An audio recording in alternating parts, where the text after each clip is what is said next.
আসসালামু আলাইকুম, আইনি পরামর্শে আপনাকে স্বাগতম। আজকে আলোচনার বিষয় কপিরাইটস। আমরা যারা ইউটিউবের জন্য কন্টেন্ট মেক করি, ভিডিও করি, রিলস বানাই, তারা বিভিন্ন ধরনের গান, ছবি, ছোট ছোট ভিডিও ক্লিপস আমাদের ভিডিওতে ব্যবহার করি। ইন্টারনেট এবং সামাজিক যোগাযোগ মাধ্যম ব্যবহারকারীদের অনেকেই কপিরাইট সম্পর্কে তেমন কোনো ধারণা নেই। তাই আমরা যে সকল ছবি, গান ব্যবহার করছি তার কোনো ক্রেডিট আমরা দেই না বা তার কোনো অনুমতি আমরা নেই না, যা কিনা কপিরাইটস আইনের সুস্পষ্ট লঙ্ঘন। এই কারণে মাঝে মাঝে আমাদের কপিরাইট সমস্যা বা ইস্যুর সম্মুখীন হতে হয়। অনেক সময় আমাদের অ্যাকাউন্ট ডিলিটও হয়ে যায়, যা কিনা একটা বিশাল আতঙ্কের বিষয় আমাদের জন্য। তাই আমি আজকের আলোচনায় কথা বলবো বাংলাদেশ কপিরাইটস আইন সম্পর্কে, আমাদের কি কি সতর্কতা অবলম্বন করা উচিত যাতে করে এই ধরনের কপিরাইটস ক্লেইমের সম্মুখীন না হতে হয় আমাদের, এবং কি করলে কপিরাইটস লাইন লঙ্ঘন হবে না। কোনো মানুষ যখন তার মেধাকে কাজে লাগিয়ে কোনো সৃজনশীল কাজ করে, সেটাই তার মেধা সম্পদ বা কপিরাইটস।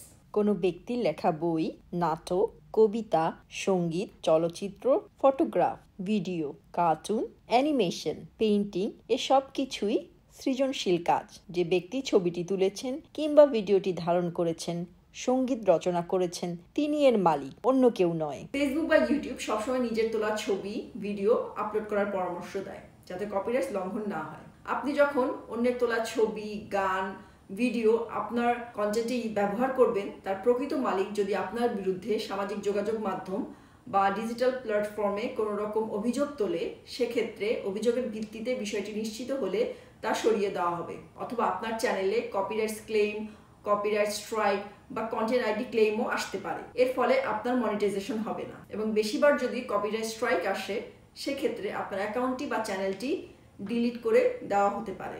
এখন প্রশ্ন আসতে পারে, কপিরাইটস আইনের প্রয়োজনীয়তা কেন? এটি লেখক বা শিল্পীকে তার সৃষ্ট কর্মের উপর একটি নির্দিষ্ট সময়ের জন্য স্থায়ী আইনগত অধিকার প্রদান করে, যার উদ্দেশ্য হলো নকল করা থেকে প্রকৃত লেখক, শিল্পী বা সৃষ্টকর্মের স্বত্বাধিকারীর স্বার্থ সুরক্ষা করা। যা না করা হলে এর স্বত্বাধিকারী বা মালিক ক্ষতিগ্রস্ত হয়। লেখক হুমায়ুন আহমেদকে আমরা সবাই চিনি। কেউ যদি তার কোনো বই থেকে কোনো চলচ্চিত্র বানাতে চায়, সেক্ষেত্রে তার পরিবারের অনুমতির প্রয়োজন আছে। অনুমতি ব্যতিরেকে কেউ যদি তা করে, সেক্ষেত্রে তার বিরুদ্ধে মামলা করা যাবে, কারণ সাহিত্যকর্মের উপরে কবি সাহিত্যিকের মৃত্যুর পরেও 60 বছর পর্যন্ত কপিরাইটস থাকে। সুতরাং সেই কপিরাইটসকৃত বিষয়বস্তু কেউ যদি পূর্ণমুদ্রণ, অনুবাদ বা ব্যবহার করতে চায়, তা এই আইনের আওতায় তার জন্য শাস্তির বিধান আছে।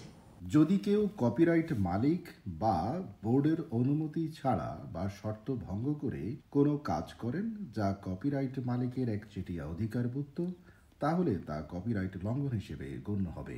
কপিরাইট লঙ্ঘনের আওতায় পড়বে অনুমতি ছাড়া কপিরাইটকৃত কাজ ব্যবহার করা, আর্থিক লাভের উদ্দেশ্যে জনসাধারণকে কপিরাইট লঙ্ঘনমূলক কাজের অনুমতি দেয়া, কপিরাইটকৃত কাজ বিক্রি, ভাড়া, প্রদর্শন বা বিতরণ করা, বাণিজ্যিকভাবে জনসাধারণের সামনে প্রদর্শন করা, অনুমতি ছাড়া বাংলাদেশে কপিরাইট লঙ্ঘনকারী কপি আমদানি করা, জাতীয় সঙ্গীত, দেশাত্মবোধক বা ধর্মীয় সঙ্গীতকে বিকৃত বা ব্যঙ্গাত্মকভাবে উপস্থাপন করা।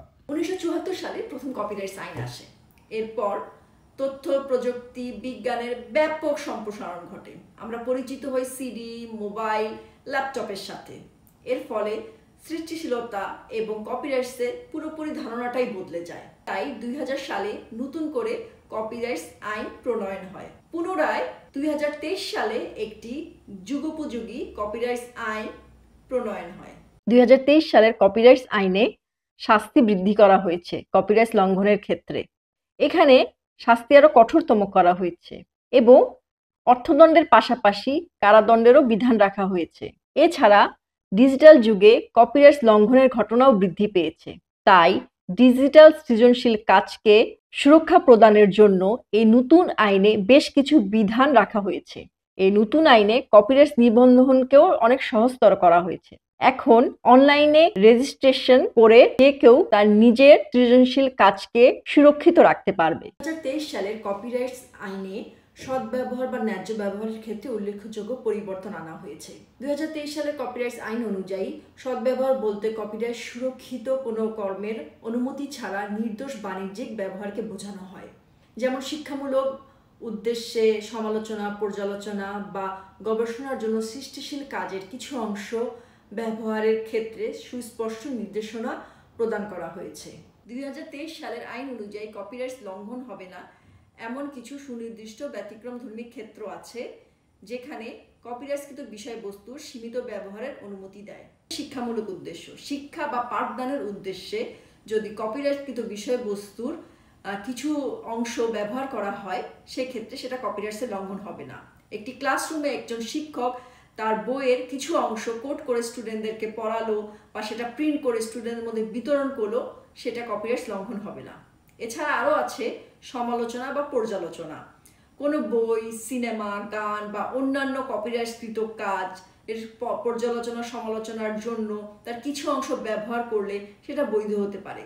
আমরা কম বেশি সবাই ধ্রুব রাঠির ভিডিও দেখি, তিনি তার ভিডিওতে বিভিন্ন মুভির ক্লিপ ব্যবহার করে তো সেটার পর্যালোচনা এবং সমালোচনা করার জন্য, সুতরাং সেটা কপিরাইটের লঙ্ঘন হবে না।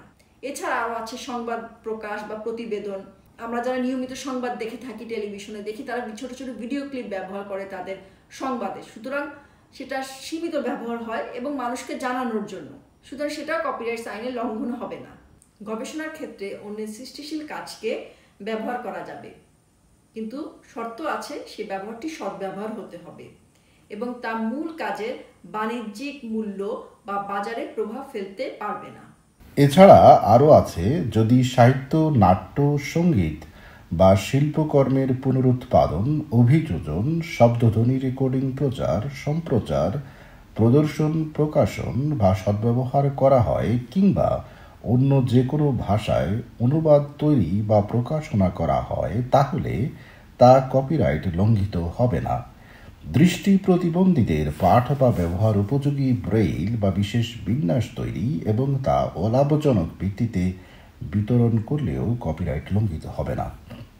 তবে শর্ত আছে, মূল কাজকে হুবহু কপি করা যাবে না, তাহলে সেটি কপিরাইট আইনের লঙ্ঘন হবে। এই ব্যতিক্রমগুলো খুবই সীমিত এবং সুনির্দিষ্ট। কপিরাইট লঙ্ঘনের ব্যতিক্রম নির্ধারণের ক্ষেত্রে নির্দিষ্ট দেশে নির্দিষ্ট আইন আছে ও কেস ভিত্তিক সিদ্ধান্ত গুরুত্বপূর্ণ ভূমিকা রাখে। কোনো কিছু নিশ্চিত হওয়ার জন্য সেই দেশের আইনজীবী এবং কপিরাইট কর্তৃপক্ষের পরামর্শ নেওয়া উচিত। কপিরাইট লঙ্ঘনের প্রতিকার ধারা 120 এবং 121 মোতাবেক রেজিস্ট্রার ও বোর্ডকে দেওয়ানি আদালতের এখতিয়ার প্রদান করে, যা রেজিস্ট্রার ও বোর্ডকে বিরোধ নিষ্পত্তির জন্য কার্যকরভাবে সমন জারি, শপথ গ্রহণ, নথিপত্র উপস্থাপন ও অস্থায়ী নিষেধাজ্ঞা দেওয়ার ক্ষমতা প্রদান করে। কেউ যদি দাবি করে তার লেখা গান, কবিতা কপি করা হচ্ছে, সেক্ষেত্রে তাকে সেটি প্রমাণ করতে হবে এবং সেটি কপিরাইট রেজিস্ট্রেশন ছাড়া সম্ভব না।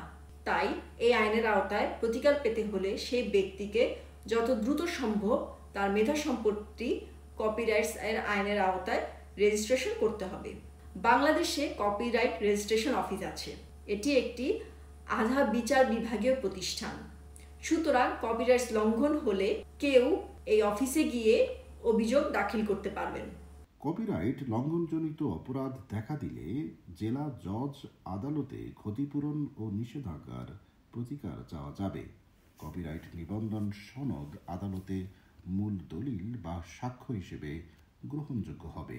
কপিরাইট লঙ্ঘনজনিত অপরাধ এর জন্য রয়েছে বিভিন্ন রকম কঠোর শাস্তির বিধান, যার মধ্যে অন্যের কপিরাইটযুক্ত সৃজনশীল কাজ অননুমোদিতভাবে প্রকাশ, বিতরণ ও পরিবেশন করার জন্য অনধিক 4 বছর কারাদণ্ড এবং 5 লক্ষ টাকা জরিমানা। আজকে তাহলে এ পর্যন্তই। এরূপ গুরুত্বপূর্ণ এবং প্রয়োজনীয় আইনি পরামর্শ পেতে চ্যানেলটির সাথে থাকুন। সবাই ভালো থাকবেন, সুস্থ থাকবেন। ধন্যবাদ।